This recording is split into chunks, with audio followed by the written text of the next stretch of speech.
thank you so much for having me, and welcome to all the people who have joined us from the Bitcoin community. Bitcoin 2023, I mentioned a number of commitments that I was making to the Bitcoin community.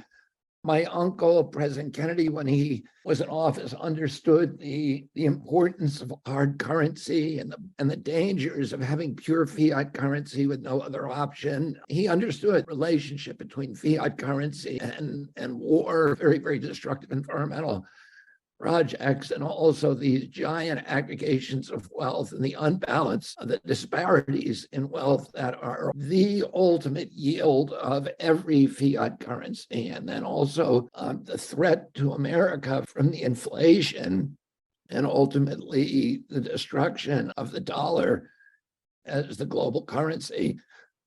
And Bitcoin is part of the basket of hard currencies that I think that the Kennedy administration is going to encourage the proliferation of and the propagation of. And I mentioned many reforms that I'm committed to in my Bitcoin 2023 speech, including self-custody, your wallet should be your own, the capacity of people to run Bitcoin nodes inside their own homes, the policy of industry-neutral regulation of energy, and my administration's mission of making America the global hub of cryptocurrency, particularly Bitcoin, as a means of incentivizing greater investment in green and renewable energy production and attracting engineering, investment, and innovation to our country.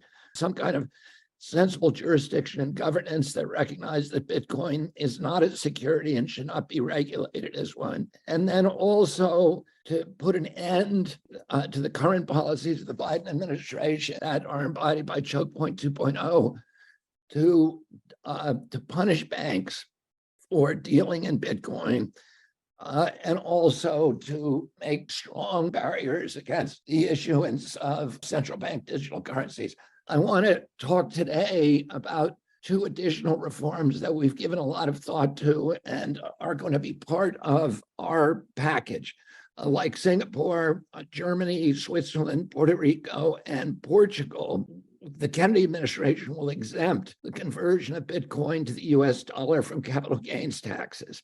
And there are downsides to this policy that we have considered carefully, including, and I want to be explicit about this, that this kind of policy will do something that is inconsistent with many of the other policy objectives of my administration, which will give a windfall to some of the investors or the early investors in Bitcoin. Many of the benefits of this policy, I think, are so great to our country that they dwarf the disadvantages of that outcome. The benefits include facilitating innovation and spurring investment, ensuring citizen privacy, incentivizing ventures to grow their business and tech jobs in the United States rather than in Singapore, Switzerland, Germany, and Portugal.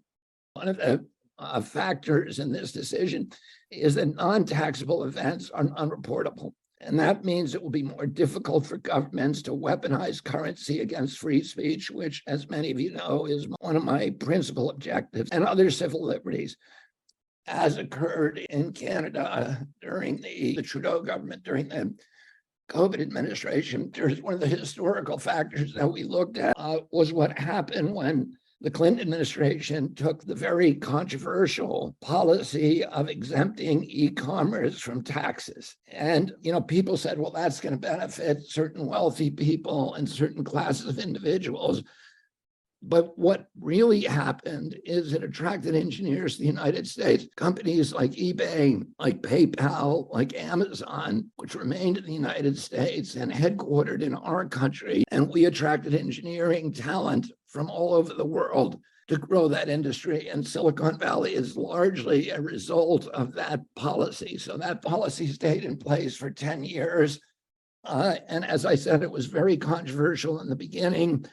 But the outcome of that policy was really important. And this is almost exempting Bitcoin from exchange taxes is almost a perfect analogy for that. And we ought to be doing that in the United States. Secondly, The Kennedy administration will begin to back the US dollar with real finite assets such as gold, silver, platinum, and Bitcoin, which is the world's hardest liquid asset, to strengthen the US dollar and guarantee its continued success as the world reserve currency. This will include US Treasury bills, notes, and bonds.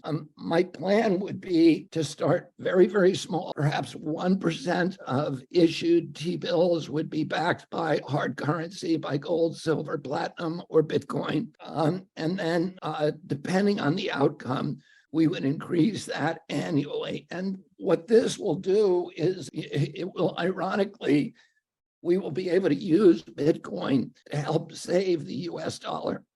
You know, I was in Cleveland 10 days ago in the Lee Harbor district of Cleveland, which is one of the poorest districts in Cleveland. I got absolutely the business in that district.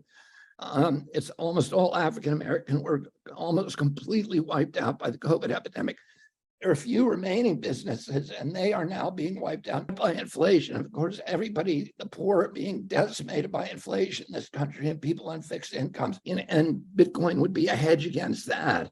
Also, they're being wiped out now by high interest rates, which is the remedy, the government's remedy, the Fed's remedy for inflation. The high interest rates have devalued the value of T-bills, which are many of the local and community banks that serve those communities are now hoarding their liquid assets. They're hoarding their T-bills, and they're not making loans.